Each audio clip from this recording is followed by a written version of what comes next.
students, today's chapter is Taro's Reward, third chapter of her Haniscal book Taro's Reward. So let's have a reading of this lesson. A young woodcutter named Taro lived with his mother and father on a lonely hillside. एक बार जो एक young woodcutter लकड़हारा होता है जिसका नाम क्या होता है टारो, अपने पेरेंट्स के साथ रहता है कहाँ पर, हिल साइड में, मीन्स पहाड़ी क्षेत्र में, पहाड़ी एरिया में. All day long he chop would in the forest. अब पूरे दिन वो जंगल में लकड़ियाँ काटता रहता है. दो ही वर्क वेरी हार्ड ही अर्न वेरी लिटिल मनी.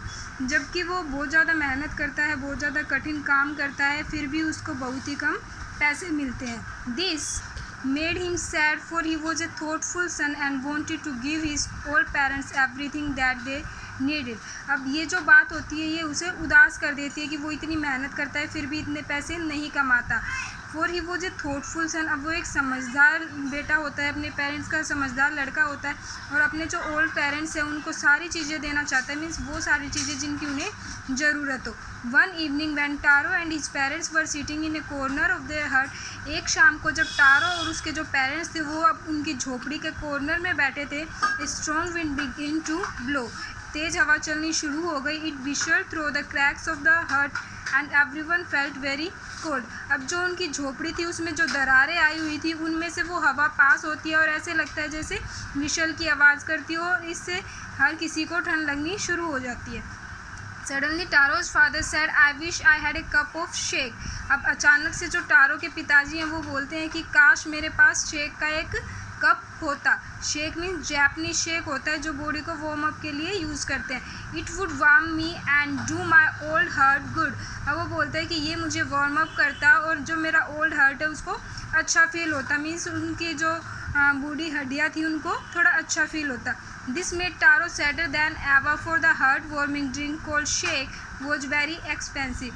अब जो ये बात होती है ये टारो को उदास कर देती है क्योंकि अब वो हार्ट जो वार्मिंग ड्रिंक है वो अपने पेरेंट्स के लिए अफोर्ड नहीं कर पाता है जो कि बहुत एक्सपेंसिव होता. How do I earn more money he ask himself. अब वो अपने आप से पूछता है कि मैं इतने पैसे कहाँ से कमाऊँ. How do I get a little shake for my poor old father. मैं ऐसा क्या करूँ कि अपने जो ओल्ड फादर है उनके लिए शेक अरेंज कर सकूँ, शेक ला सकूँ. He decided to work harder than before. अब वो सोचता है कि मैं हमेशा से ज़्यादा मेहनत करूँगा. Next morning Taro jumped out of bed earlier than usual. अब जो अगली सुबह होती है उस सुबह को जो टारो है वो बिस्तर से जल्दी उठ जाता है, मीन्स जिस टाइम वो डेली उठता है हमेशा उससे काफ़ी समय पहले उठ जाता है. And made his way to the forest. और जंगल की तरफ चला जाता है. He chopped and cut as the sun climb. अब वो छोटे छोटे पीसीज में लकड़ियाँ काटता रहता है जब तक सूरज नहीं चढ़ जाता.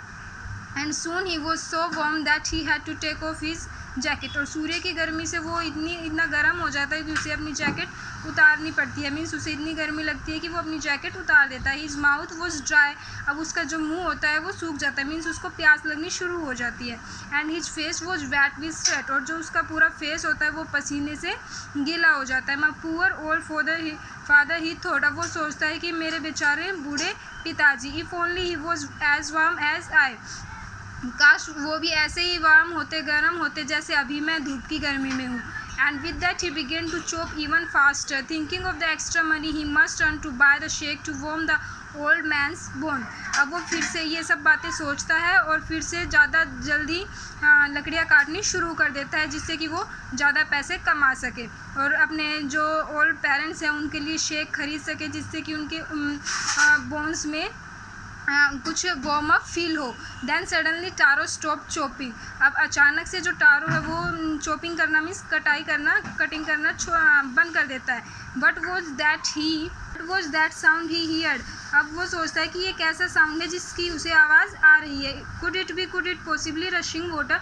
अब वो सोचता है कि क्या ये बहता हुआ पानी है. Taro could not remember ever seeing or hearing a rushing stream in that part of the forest. अब टारो सोचता है कि याद करता है कि उसने ना ही कभी ऐसा देखा ना ही कभी सुना, जबकि वो हमेशा जंगल में आता था और जंगल के उस हिस्से की तरफ उसने ऐसा कभी देखा नहीं था, कभी ऐसा सुना नहीं था. He was thirsty. वो प्यासा होता है. The axe dropped out of his hands and he ran in the direction of the sound. अब उसके हाथ से कुल्हाड़ी गिर जाती है और जिधर से पानी की आवाज़ आ रही है वो उधर की तरफ दौड़ना शुरू कर देता है.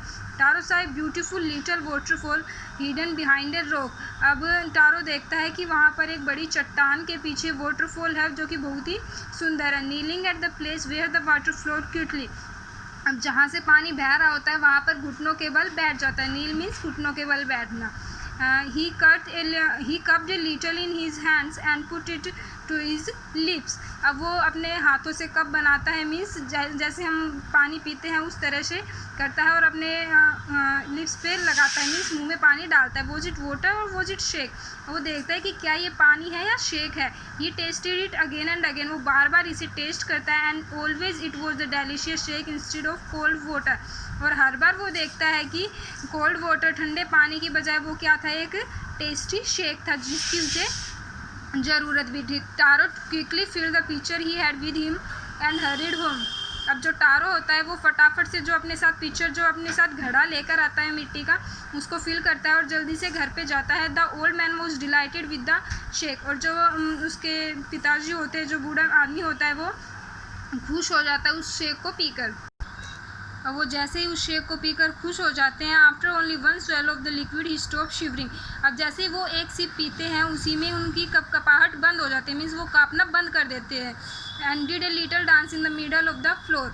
और फर्श के बीच में डांस करना शुरू कर देते हैं. That afternoon A neighbour stop by for a visit. और उसी दोपहर उनका एक नेबर है जो वहाँ से विजिट करता है, वो उनके घर पे ठहरता है. Taro's father politely offered her a cup of shake. और जो टारो के पिताजी होते हैं वो उन्हें वो शेक का कप ऑफर करते हैं, मीन्स देते हैं. The lady drank it greedily and thank the old man.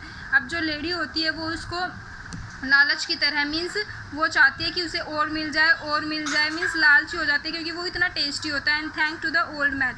और जो वो ओल्ड मैन होता है उसको धन्यवाद बोलती है. Then Taro told her the story of magic waterfall. अब जो टारो होता है वो उसको जो भी मैजिक वाटरफॉल है जहाँ से वो शेक लेके आया था उसकी स्टोरी बताता है. Thanking them for the delicious drink she left in a hurry. अब जो डिलीशियस ड्रिंक था उसके लिए सबको थैंक्स बोलती है उनको और वहाँ से जल्दी में निकल जाती है. By nightfall she had spread the story throughout the whole village. और जब तक शाम होती है तब तक वो लेडी जो है वो पूरे गांव में उस बात को फैला देती है. That evening there was a long procession of visitor to the woodcutter's house. और उस शाम क्या होता है कि बहुत सारे विजिटर्स उनके घर पे आने लग जाते हैं, मीन्स जैसे कि बारात में बहुत सारे लोग आते हैं. प्रोसेशन मीन्स जुलूस निकलना. तो उस तरह से भीड़ लग जाती है लोगों की उनके घर पे. Each man here the story of waterfall. और हर एक आदमी जो है वो वाटरफॉल की कहानी सुनता है. And took a sip of shake. और शेक की एक सिप लेता है. In less than 1 hour the pitcher was empty. और 1 घंटे से भी कम में जो घड़ा होता है वो पूरी तरह से खाली हो जाता है. Next morning Taro started for work even earlier than morning before. अब जो अगली सुबह है वो जो टारो है वो और भी सुबह जल्दी अपने काम के लिए निकल जाता है. ही carried with him the largest picture he own. अब वो अपने साथ अब की बार बड़े वाला घड़ा लेके जाता है, ठीक है. For he intended first of all to go to the waterfall. और पहले वो प्लान बनाता है कि सबसे पहले वो वाटरफॉल के पास ही जाएगा. When he reached it. और जैसे ही वो वहाँ पर पहुँचता है he found to his great surprise of all neighbours there. वो हैरान हो जाता है, वो देखता है कि सभी नेबर्स वहीं पर है. They were carrying pitcher, jars, bucket, anything they could find to hold the magic shake. अब जो भी उनके विलेजर्स से वो देखता है कि वो अपने मटके, जार, बाल्टियाँ जो भी है जिनमें भी वो शेक डाल सकते थे वो सब वहाँ पर लेकर जाते हैं. Then one villager knelt and held his mouth under the waterfall to drink. और उनमें से जब एक विलेजर घुटनों के बल बैठता है और अपना मुंह उस वाटरफॉल की तरफ करता है उसको ड्रिंक करने के लिए, he drank again and again. वो बार बार पीता है. and then he shouted angrily, water, nothing but water. और वो गुस्से में चिल्लाता है कि पानी, ये तो सिर्फ पानी है, इसके अलावा कुछ भी नहीं है. Others also tried. अब दूसरे जो विलेजर्स हैं वो भी ट्राई करते हैं. But there was no shake, only cold water. लेकिन वहाँ पर कोई भी शेक नहीं होता है, सिर्फ कोल्ड वाटर ही होता है. We have been trick, shouted the villager. अब जो गांव वाले होते हैं वो चिल्लाते हैं कि हमारे साथ धोखा हुआ है. ट्रिक मीन्स रिसीव, धोखा होना, कि हमारे साथ धोखा हुआ है. Where is tarot. टारो कहाँ पर है. Let us drone him in this waterfall. अब वो बोलते हैं कि उसको इस वाटरफॉल में, इस झरने में बहा देते हैं. But Taro had been wise enough to slip behind the rock when he saw how things were going. अब जैसे ही टारो देखता है कि चीज़ें कैसे चल रही हैं, लोग जो विलेजर्स हैं वो उसके बारे में कैसे बात कर रहे हैं, तो अपनी बुद्धिमत्ता का यूज करता है और चट्टान के पीछे जाकर छिप जाता है. He was nowhere to be found. और वो कहीं पर भी नहीं मिलता है. Muttering their anger and disappointment the villagers left the place one by one. और गुस्सा करते हुए अपने आप में बड़बड़ाते हुए निराश हो गए सारे विलेजर्स वहाँ से एक एक करके चले जाते। Taro came out from his hiding place, और टारो क्या है अपने हाइडिंग प्लेस से जहाँ पर वो छुपा होता है वहाँ से बाहर निकल आता है। Was it true, he wondered, अब वो सोचता है कि क्या ये सच है, वो हैरान हो जाता है। What the shake a dream, अब वो सोचता है कि क्या शेक एक सपना था। Once more he caught a little liquid in his hand, और एक बार और वो अपने हाथों में वो लिक्विड लेता है and put it to the his lips, और अपने मुंह में डालता है। It was same fine shake, और वो देखता है कि ये तो वही शेक है। To the thoughtful son the magic waterfall gave the delicious shake, to everyone else it gave any only cold water. अब जो मैजिक वाटरफॉल होता है, जो जादुई झरना होता है, वो उस थॉटफुल सन को, तो मीन्स समझदार बेटे को जो अपने बूढ़े माँ बाप की सेवा करता था, उसको तो ये शेक देता है और बाकी सभी लोगों को कोल्ड वाटर देता था। The story of Taro and his magic waterfall reach the emperor of Japan. अब जो स्टोरी है टारो की और उसके मैजिक वाटरफॉल की, वो जापान के सम्राट के पास पहुंच जाती है। He send for the young woodcutter, और उस यंग वुड कटर को बुलाया जाता है, लकड़हारे को बुलाया जाता है। And rewarded him with 20 pieces of gold for having been so good और काइंड, और उसे रिवॉर्ड दिया जाता है, मीन्स सम्मानित किया जाता है, प्राइज दिया जाता है। क्या? 20 पीसेज ऑफ गोल्ड। किस लिए? कि इतना अच्छा और दयालु होने के लिए। Then he name the most beautiful fountain in the city after Taro, और टारो के बाद जो वो फाउंटेन था, जो वाटरफॉल था, उसको क्या नाम दिया? टारो नाम दिया गया। This said the emperor was to encourage all children to honour and obey their respect, और एम्परर ने क्या कहा कि हिम्मत होनी चाहिए, साहस होना चाहिए, मीन्स सभी जो बच्चे हैं उनको सम्मान करना चाहिए, रिस्पेक्ट करनी चाहिए, आदर करनी चाहिए। किसका? अपने पेरेंट्स का। मीन्स जो टारो था उसने अपने पेरेंट्स की रिस्पेक्ट की, सेवा करता था उनकी, तो इसलिए उसे उसका फल मिला। तो जब एम्परर है वो वहाँ के सम्राट, वो बोलते हैं कि हर एक बच्चे को अपने पेरेंट्स का सम्मान करना चाहिए और उनकी आज्ञा का पालन करना चाहिए।